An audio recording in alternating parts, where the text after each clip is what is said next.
शुक्लाम्बरधरं विष्णुं शशिवर्णं चतुर्भुजं प्रसन्नवदनं ध्यायेत् सर्वविघ्नोपशान्तये। व्यासं वसिष्ठनप्तारं शक्तेः पौत्रमकल्मषम् पराशरात्मजं वन्दे शुकतातं तपोनिधिम्। व्यासाय विष्णुरूपाय व्यासरूपाय विष्णवे नमो वै ब्रह्मनिधये वासिष्ठाय नमो नमः। अविकाराय शुद्धाय नित्याय परमात्मने सदैकरूपरूपाय विष्णवे सर्वजिष्णवे यस्य स्मरणमात्रेण जन्म संसारबन्धनात् विमुच्यते नमस्तस्मै विष्णवे प्रभविष्णवे। ॐ नमो विष्णवे प्रभविष्णवे। श्रीवैशम्पायन उवाच श्रुत्वा धर्मानशेषेण पावनानि च सर्वशः युधिष्ठिरः शान्तनवं पुनरेवाभ्यभाषत। युधिष्ठिर उवाच किमेकं दैवतं लोके किं वाप्येकं परायणम् स्तुवन्तः कङ्कमर्चन्तः प्राप्नुयुर्मानवा शुभम्।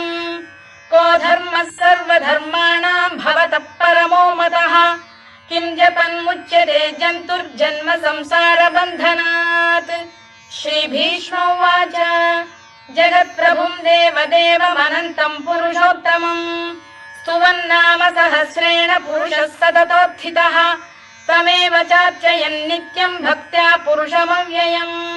ध्यायन् स्तुवन् नमस्यं च यजमानस्तमेव च अनादिनिधनं विष्णुं सर्वलोकमहेश्वरम् लोकाध्यक्षं स्तुवन् नित्यं सर्वदुःखातिगो भवेत्। ब्रह्मण्यं सर्वधर्मज्ञं लोकानां कीर्तिवर्धनम् लोकनाथं महद्भूतं सर्वभूतभवोद्भवम् एष मे सर्वधर्माणां धर्मोऽधिकतमो मतः यद्भक्त्या पुण्डरीकाक्षं स्तवैरच्चेन्नरः सदा परमं यो महत्तेजः परमं यो महत्तपः परमं यो महद्ब्रह्म परमं यः परायणम् पवित्राणां पवित्रं यो मङ्गलानां च मङ्गलम् दैवतं देवतानां च भूतानां यो व्ययः यतः सर्वाणि भूतानि भवन्त्यादियुगागमे यस्मिंश्च प्रलयं यान्ति पुनरेव युगक्षये तस्य लोकप्रधानस्य जगन्नाथस्य भूपते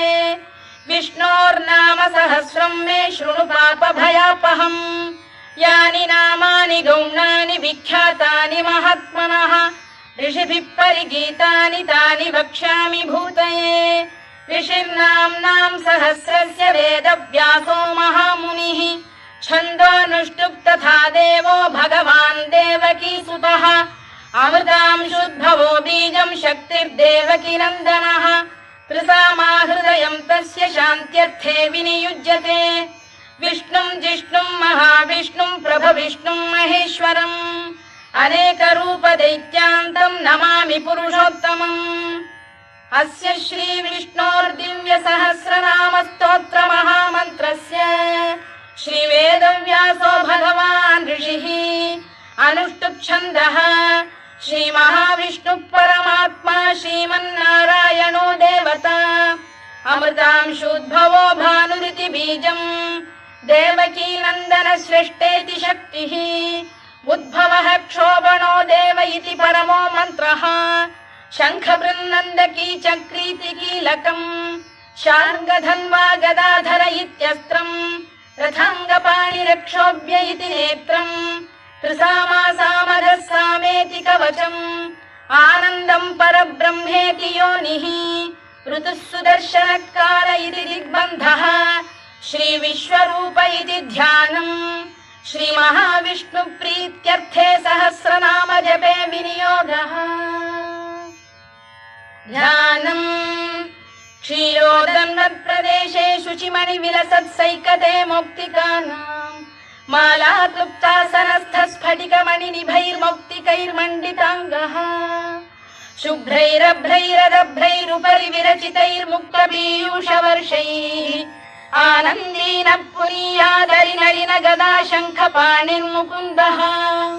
भूः पादौ यस्य नाभिर्वियदसुरनिलश्चन्द्रसूर्यौ च नेत्रे कर्णावाशा शिरोद्यौर्मुखमपि दहनो यस्य वास्तेयमब्धिः अन्तस्थं यस्य विश्वं सुरनरखगो भोगि गन्धर्वदैत्यैः चित्रं रम्यते तं त्रिभुवन वपुषं विष्णुमीशं नमामि। ॐ नमो भगवते वासुदेवाय। शान्ताकारं भुजगशयनं पद्मनाभं सुरेशं विश्वाधारं गगनसदृशं मेघवर्णं शुभाङ्गं लक्ष्मीकान्तं कमलनयनं योगिधृध्यानगम्यं वन्दे विष्णुं भवभयहरं सर्वलोकैकनाथम्। मेघश्यामं पीतकौशेयवासं श्रीवत्साङ्कं कौस्तुभोद्भासिताङ्गम् पुण्योपेतं पुण्डरीकायताक्षं विष्णुं वन्दे सर्वलोकैकनाथम्। नमः समस्तभूतानामादिभूताय भूभृते अनेकरूपरूपाय विष्णवे प्रभविष्णवे सशङ्खचक्रं सकिरीटकुण्डलं सपीतवस्त्रं सरसीरुहेक्षणं सहारवक्षस्थलशोभिकौस्तुभं नमामि विष्णुं शिरसा चतुर्भुजम्। छायायां पारिजातस्य हेमसिंहासनोपरि आसीनमम्बुदश्याममायताक्षमलङ्कृतम् चन्द्राननं चतुर्बाहुं श्रीवत्साङ्कितवक्षसम् रुक्मिणी सत्यभामाभ्यां सहितं कृष्णमाश्रये।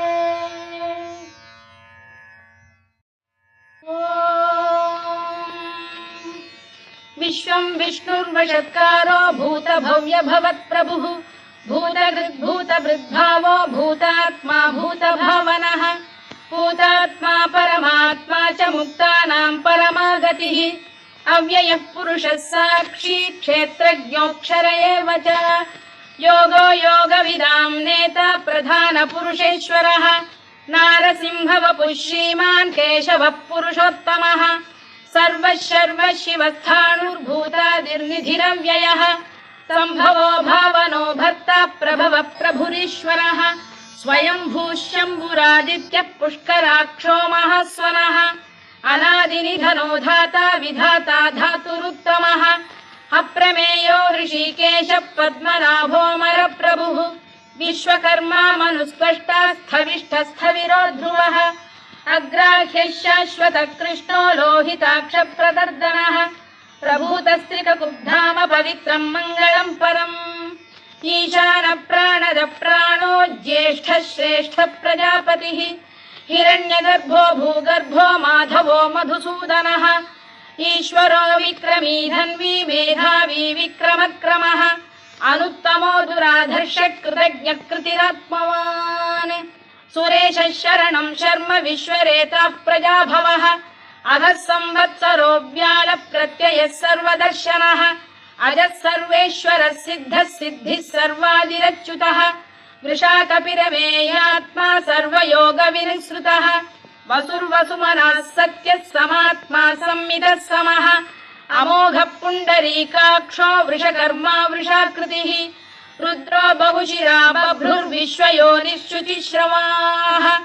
अमृतः शाश्वतस्थाणुर्वरारोहो महातपाः सर्वगः सर्वविद्भानुर्विश्वक्सेनो जनार्दनः वेदो वेदविरव्यङ्गो वेदाङ्गो वेदवित्कविः लोकाध्यक्षः सुराध्यक्षो धर्माध्यक्षः कृताकृतः चतुरात्मा चतुर्व्यूहश्चतुर्दंष्टश्चतुर्भुजः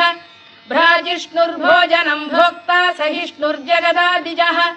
अनघो विजयो जेता विश्वयोनिः पुनर्वसुः उपेन्द्रो वामनः प्रांशुरमोघः शुचिरूर्जितः अतीन्द्रः सङ्ग्रहः सर्गो धृतात्मा नियमो यमः वेद्यो वैद्यः सदा योगी वीरः माधवो मधुः अतीन्द्रियो महामायो महोत्साहो महाबलः महाबुद्धिर्महावीर्यो महाशक्तिर्महाद्युतिः अनिर्देश्य वपुः श्रीमान् अमे आत्मा महाधृधृत् महेश्वासो महीभर्ता श्रीनिवासः सताङ्गतिः अनिरुद्धः सुरानन्दो गोविन्दो गोविदाम्पतिः मरीचिर्दमनो हंसः सुपर्णो भुजगोत्तमः हिरण्यनाभः सुतपाः पद्मनाभः प्रजापतिः अमृत्युः सर्वदृक्सिंहः सन्धाता सन्धिमान् स्थिरः अजो दुर्मर्षणः शास्ता विश्रुतात्मा सुरारिः गुरुर्गुरुतमो धाम सत्यः सत्यपराक्रमः निमिषो निमिषस्रग्वी वाचस्पतिरुदारधीः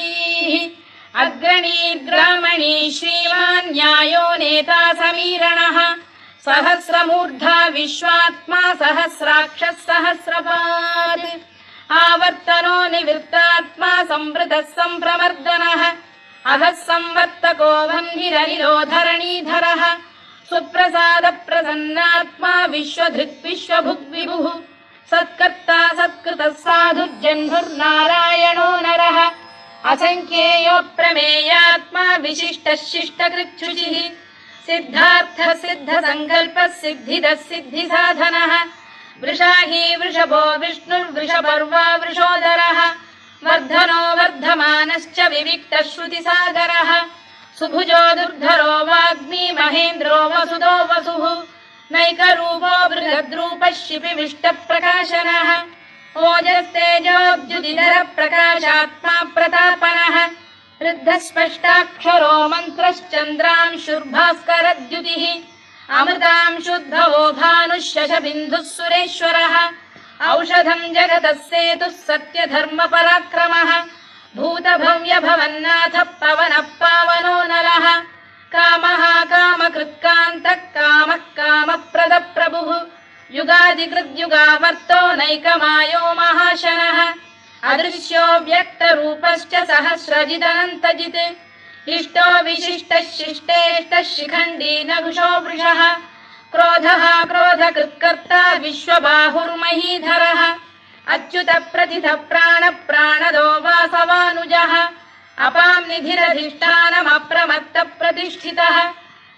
स्कन्दधरो धुर्यो वरदो वायुवाहनः वासुदेवो बृहद्भानुरादिदेवः पुरन्दरः अशोकस्तारणस्तारः शूरः शौरिर्जनेश्वरः अनुकूलः शतावर्तः पद्मी पद्मनिभेक्षणः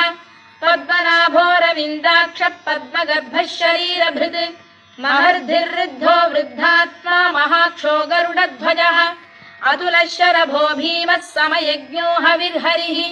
सर्वलक्षणलक्षण्यो लक्ष्मीवान् समितिञ्जयः विक्षरो रोहितो मार्गो हेतुर्दामोदरः सः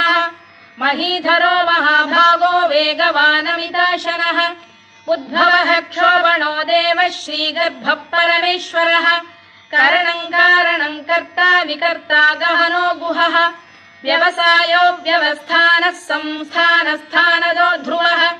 परद्धिः परमस्पष्टः तुष्टः पुष्टः शुभेक्षणः रामो विरामो विरतो मार्गो नेयो नयोनयः वीरः शक्तिमतां श्रेष्ठो धर्मो धर्मविदुत्तमः वैकुण्ठः पुरुषः प्राणदः प्रणवपृतुः हिरण्यगर्भः शत्रुघ्नो व्याप्तो वायुरधोक्षजः ऋतुः सुदर्शनकारः परमेष्ठी परिग्रहः उग्रः संवत्सरो दक्षो विश्रामो विश्वदक्षिणः विस्तारस्थावरस्थाणुः प्रमाणं बीजमव्ययम् अर्थोऽनर्थो महाकोशो महाभोगो महाधनः अनिर्विण्णस्थविष्ठो भूर्धर्मयूपो महामखः नक्षत्रनेमिर्नक्षत्री क्षमः क्षामः समीहनः यज्ञयुज्यो महेज्यश्च क्रतुः सत्रं सदां गतिः सर्वदर्शी विमुक्तात्मा सर्वज्ञो ज्ञानमुत्तमम् सुव्रतः सुमुखः सूक्ष्मः सुघोषः सुखदः सुहृद्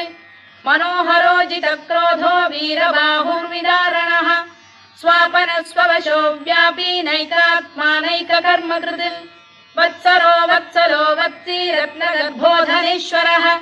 धर्मकृद्धर्मी सदसक्षरमक्षरम् अविज्ञाता सहस्रांशुर्विधाता कृतलक्षणः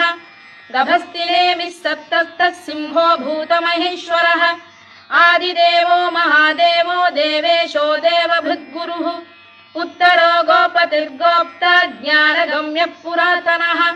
शरीरभूतभृद्भोक्ता कपीन्द्रो भूरि दक्षिणः सोमपोऽमृतपः सोमः पुरुजिः पुरुषत्तमः विनयो जयः सत्यसन्धो दाशार्हः सात्वतां पतिः जीवो विनयिता साक्षी मुकुन्दो मितविक्रमः अम्भोनिधिरनन्तात्मा महोदधिशयोऽन्तकः अजो महार्घः स्वाभाव्यो जितामित्रप्रमोदनः आनन्दो नन्दनो नन्दः सत्यधर्मात्रिविक्रमः महर्षि कपिलाचार्यः कृतज्ञो मेदिनीपतिः त्रिपदस्त्रिदशाध्यक्षो महाशृङ्गकृतान्तकृत् महावराहो गोविन्दः सुषेणः कनकाङ्गनी गुह्यो गभीरो गहनो गुप्तश्चक्रगदाधरः मेधास्वाङ्गो जितकृष्णो दृढः सङ्कर्षणोच्युतः वरुणो वारुणो वृक्षः पुष्कराक्षो महामनाः भगवान् बलहानन्दी वनमाली हलायुधः आदित्यो ज्योतिरादित्यः सहिष्णुर्गतिसप्तमः सुधन्वाखण्ड परशुर्दारुणो द्रविणप्रदः दिवस्पृक् सर्वदृग्व्यासो वाचस्पतिरयो निजः त्रिसामासामगः साम निर्वाणम् भेषजम् भिषज सन्न्यासकृच्छमशान्तो निष्ठा शान्तिः परायणम् शुभाङ्गः शान्तिदः स्रष्टा कुमुदः कुवलेशयः गोहितो गोपतिर्गोप्ता वृषभाक्षो वृषप्रियः अनिवर्ती निवृत्तात्मा संक्षेप्ताक्षेमकृत् शिवः श्रीवत्सवक्षः श्रीवासः श्रीपतिः श्रीमताम्बरः श्रीधः श्रीशः श्रीनिवासः श्रीनिधिः श्रीविभावनः श्रीधर श्रीकर श्रेयः श्रीमान् लोकत्रयाश्रयः स्वक्षः स्वङ्गः शतानन्दो नन्दिर्ज्योतिर्गणेश्वरः विजितात्मा विधेयात्मा सत्कीर्तिश्छिन्न संशयः उदीर्णः सर्वतश्चक्षुरनीशः शाश्वतः स्थिरः भूषयो भूषणो भूतिर्विशोकः शोकनाशनः अर्चिष्मानर्चितः कुम्भो विशुद्धात्मा विशोधनः अनिरुद्धो प्रतिरथः प्रद्युम्नो मितविक्रमः कालनेमिनिः वीरः शौरिः शूरजनेश्वरः त्रिलोकात्मा त्रिलोकेशः केशवः केशिः हरिः कामदेवः कामपालः कामी कान्तकृतागमः अनिर्देश्य वपुर्विष्णुर्वीरोऽनन्तो धनञ्जयः ब्रह्मण्यो ब्रह्मकृद्ब्रह्मा ब्रह्म ब्रह्मविवर्धनः ब्रह्मविब्राह्मणो ब्रह्मी ब्रह्मज्ञो ब्राह्मणप्रियः महाकमो महाकर्मा महातेजा महोरगः महाक्रतुर्महायज्वा महायज्ञो महाहविः स्तव्यस्तव प्रियस्तोत्रम् स्तुतिस्तोतारणप्रियः पूर्णः पूरयिता पुण्यः पुण्यकीर्तिरनामयः मनोजवस्तीर्थकरो वसुरेता वसुप्रदः वसुप्रदो वासुदेवो वसुर्वसुमनाहविः सद्गतिः सत्कृतिः सत्ता सद्भूतिः सत्परायणः शूरसेनो यदुश्रेष्ठः सन्निवासः सुयामुनः भूतावासो वासुदेवः सर्वासु निलयो नलः दर्पः दर्पदो दृप्तो दुर्धरोऽथा पराजितः विश्वमूर्तिर्महामूर्तिर्दीप्तमूर्तिरमूर्तिमान् अनेकमूर्तिरव्यक्तः शतमूर्तिः शताननः एकोनैकः स वक्र किं यत्तत्पदमनुत्तमम् लोकबन्धुर्लोकनाथो माधवो भक्तवत्सलः सुवर्णवर्णो हेमाङ्गो वराङ्गश्चन्दनाङ्गदी वीरः विषमः शून्यो घृता क्षीरचरश्चरः अमानी मानदो मान्यो लोकस्वामी त्रिलोकधृत् सुमेधा मेधजो धन्यः सत्यमेधाधराधरः तेजो वृषोद्युतिधरः सर्वशस्त्रभृताम्बरः प्रग्रहो निग्रहो व्यग्रो नैकशृङ्गो गदाग्रजः चतुर्मूर्तिश्चतुर्बाहुश्चतुर्व्यूहश्चतुर्गतिः चतुरात्मा चतुर्भावश्चतुर्वेदविदेकपात् समावर्तो निवृत्तात्मा दुर्जयो दुरतिक्रमः दुर्लभो दुर्गमो दुर्गो दुरावासो दुरारिः शुभाङ्गो लोकसारङ्गः सुतन्तु स्तन्तु वर्धनः इन्द्रकर्मा महाकर्मा कृतकर्मा कृतागमः उद्भवः सुन्दरः सुन्दो रत्ननाभः सुलोचनः अर्को वाजसनः शृङ्गी जयन्तः सर्वविजयी सुवर्णबिन्दुरक्षोभ्यः सर्ववागीश्वरेश्वरः महाह्रदो महागर्तो महाभूतो महानिधिः कुमुद कुन्दर कुन्द पर्जन्यः पावनो निलः अमृताशोऽमृतवपुः सर्वज्ञः सर्वतोमुखः सुलभः सुव्रतः सिद्धः शत्रुजिच्छत्रुतापनः न्यग्रोधोदुम्बरोश्वत्तश्चाणूरान्ध्रैषूदनः सहस्रार्चिः सप्तजिह्वः सप्तैधा सप्तवाहनः अमूर्तिरनघोचिन्त्यो भयकृद्भयनाशनः अणुबृहत्कृशस्थूलो गुणभृन्निर्गुणो महान् अधृतस्वधृतस्वास्य प्राग्वंशो वंशवर्धनः धारभृत्कथितो योगी योगीशः सर्वकामदः आश्रमश्रमणः क्षामः सुपर्णो वायुवाहनः धनुर्धरो धनुर्वेदो दण्डो दमयिता दमः अपराजितः सर्वसहो नियन्ता नियमो यमः सत्त्ववान् सात्विकः सत्यः सत्यधर्मपरायणः अभिप्रायप्रियार्होरप्रियकृत्प्रीतिवर्धनः विहाय सगदिर्ज्योतिः सुरुचिर्कुतभुग्विभुः रविर्विरोचनः सूर्यः सवितारविलोचनः अनन्तो हुतभुग्भोक्ता सुखदो नैकजोऽग्रजः अनिर्विण्णः सदामर्षी लोकाधिष्ठानमद्भुतः सनातनतमः कपिलः कपिरव्ययः स्वस्तिदः स्वस्तिकृत् स्वस्ति स्वस्ति भुक् स्वस्ति दक्षिणः आरौद्रः कुण्डली चक्री विक्रम्यूर्जितशासनः शब्दातिगः शब्दसः शिशिरः शर्वरीकरः अक्रूरपेशलो दक्षो दक्षिणः क्षमिणां वरः विद्वत्तमो वीतभयः पुण्यश्रवणकीर्तनः उत्तारणो दुष्कृतिः पुण्यो दुःस्वप्ननाशनः वीरः रक्षणः सन्तो जीवनपर्यवस्थितः अनन्तरूपोऽनन्तश्रीर्जितमन्युर्भयापहः चतुरश्रो गभीरात्मा विदिशो व्यादिशो दिशः अनादिर्भूर्भुवो लक्ष्मीः सुवीरो रुचिराङ्गदः जननो जनजन्मादिर्भीमो भीमपराक्रमः आधारनिलयो धाता पुष्पहासप्रजागरः ऊर्ध्वगः सत्त्वथाचार प्राणदः प्रणवप्रणः प्रमाणं प्राणनिलय प्राणभृत्प्राणजीवनः तत्त्वं तत्त्वविदेकात्मा जन्म मृत्युजरातिगः भूर्भुवः स्वस्तरुस्तारः सविता प्रपितामहः यज्ञो यज्ञपतिर्यज्वा यज्ञाङ्गो यज्ञवाहनः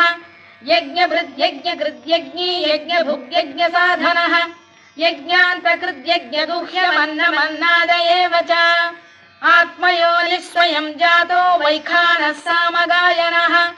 देवकीनन्दनः स्रष्टा क्षितीशः पापनाशनः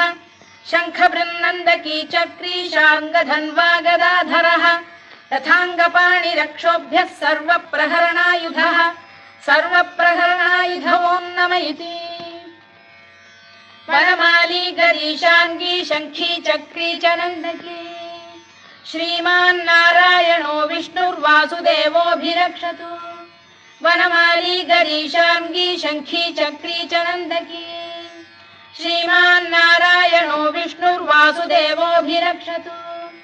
वनमाली गरीशाङ्गी शङ्खी चक्री च नन्दकी श्रीमान्नारायणो विष्णुर्वासुदेवोऽभिरक्षतु इतीदं कीर्तनीयस्य केशवस्य महात्मनः नाम्नां सहस्रं दिव्यानामशेषेण प्रकीर्तितम् य इदं शृणुयात् नित्यं यश्चापि परिकीर्तयेत् नाशुभं प्राप्नुयात् किञ्चित् सोमुत्प्रेह च मानवः वेदान्तको ब्राह्मणः स्यात् क्षत्रियो विजयी भवेत् वैश्यो धनसमृद्धः स्यात् शूद्रः सुखमवाप्नुयात् धर्मार्थी प्राप्नुयात् धर्ममर्थार्थी चार्थमाप्नुयात् कामानवाप्नुयात् कामी प्रजार्थी चाप्नुयात् प्रजाम् भक्तिमान् यः सदोत्थाय शुचिस्तद्गतमानसः सहस्रं वासुदेवस्य नाम्नामेतत्र कीर्तयेत् यशः प्राप्नोति विपुलं याति प्राधान्यमेव च अचलां श्रियमाप्नोति श्रेयः प्राप्नोत्यनुत्तमम् न भयं क्वचिदाप्नोति वीर्यं तेजश्च विन्दति भवत्यरोगोद्युतिमान् बलरूपगुणान्वितः रोगार्तो मुच्यते रोगात् बद्धो मुच्येत बन्धनात् भयान्मुच्येत भीतस्तु मुच्येतापन्न आपदः दुर्गाण्यतितरत्याशु पुरुषः पुरुषोत्तमम् सुवन्नाम सहस्रेण नित्यं भक्तिसमन्वितः वासुदेवाश्रयो मर्त्यो वासुदेवपरायणः सर्वपापविशुद्धात्मा याति ब्रह्म सनातनम् न वासुदेव भक्तानामशुभं विद्यते क्वचित् जन्म मृत्युजरा व्याधि भयं नैवोपजायते इमं स्तवमधीयानः श्रद्धा भक्ति समन्वितः युज्येतात्मसुखक्षान्तिः श्रीधृतिस्मृतिकीर्तिभिः न क्रोधो न च मात्सर्यं न लोभो न शुभामतिः भवन्ति कृतपुण्यानां भक्तानां पुरुषोत्तमे द्यौसचन्द्रार्कनक्षत्राखं दिशो भूर्महो दधिः वासुदेवस्य वीर्येण विधृतानि महात्मनः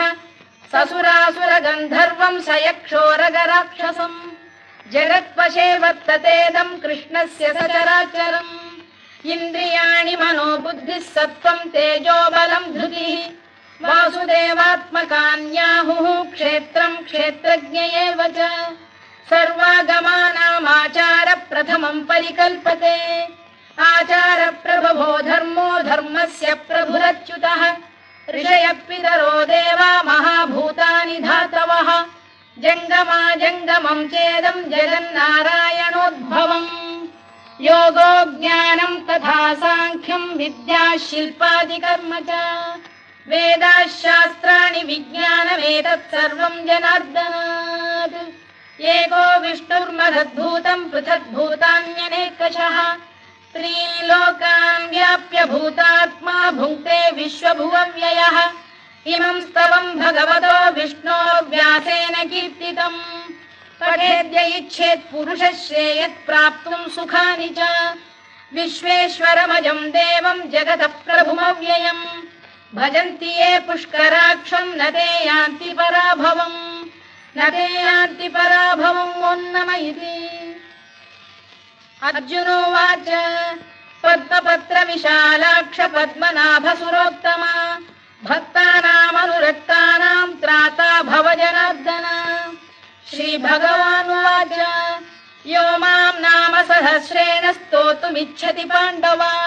सोऽहमेकेन श्लोकेन स्तुत एव न संशयः स्तुत एव न संशयोऽन्नमयिति व्यास उवाच वासनाद्वासुदेवस्य वासितं भुवनत्रयम् सर्वभूतनिवासोऽसि वासुदेव नमोऽस्तु ते वासुदेव नमोऽस्तु ते ओन्नमयिति पार्वत्युवाच केनोपायेन लघुना विष्णोर्नाम सहस्रकम् पठ्यते पण्डितैर्नित्यं श्रोतुमिच्छाम्यहं प्रभो ईश्वर उवाच श्रीराम राम रामेति रमे रामे मनोरमे सहस्रनाम तत्तुल्यं राम नाम वरानने श्रीराम राम रामेति रमे रामे मनोरमे सहस्रनाम तत्तुल्यं राम नाम वरानने श्रीराम राम रामेति रमे रामे मनोरमे सहस्रनाम तत्तुल्यं राम नाम वरानने राम नाम वरानन ओन्नमयिति ब्रह्मोवाच नमोऽस्त्वनन्ताय सहस्रमूर्तये सहस्रपादाक्षि शिरोरुबाहवे सहस्रनाम्ने पुरुषाय शाश्वते सहस्रकोटियुगधारिणे नमः सहस्रकोटियुगधारिणे नमः ओन्नमयिति सञ्जय उवाच यत्र योगेश्वर कृष्णो यत्र पार्थो धनुर्धरः तत्र श्रीविजयो भूतिर्ध्रुवा नीतिर्मतिर्मम श्रीभगवानुवाच अनन्याश्चिन्तयन्तो मां ये जनाः पर्युपासते तेषां नित्याभियुक्तानां योगक्षेमं वहाम्यहम् परित्राणाय साधूनां विनाशाय च दुष्कृताम् धर्म संस्थापनार्थाय संभवामि युगे युगे आर्ता विषण्णा शिथिलाश्च भीता घोरेषु च व्याधिषु वर्तमानाः संकीर्त्य नारायण शब्दमात्रं विमुक्त दुःखाः सुखिनो भवन्तु कायेन वाचा मनसेन्द्रियैर्वा बुद्ध्यात्मना वा प्रकृते स्वभावात् करोमि यद्यत् सकलं परस्मै नारायणायेति समर्पयामि।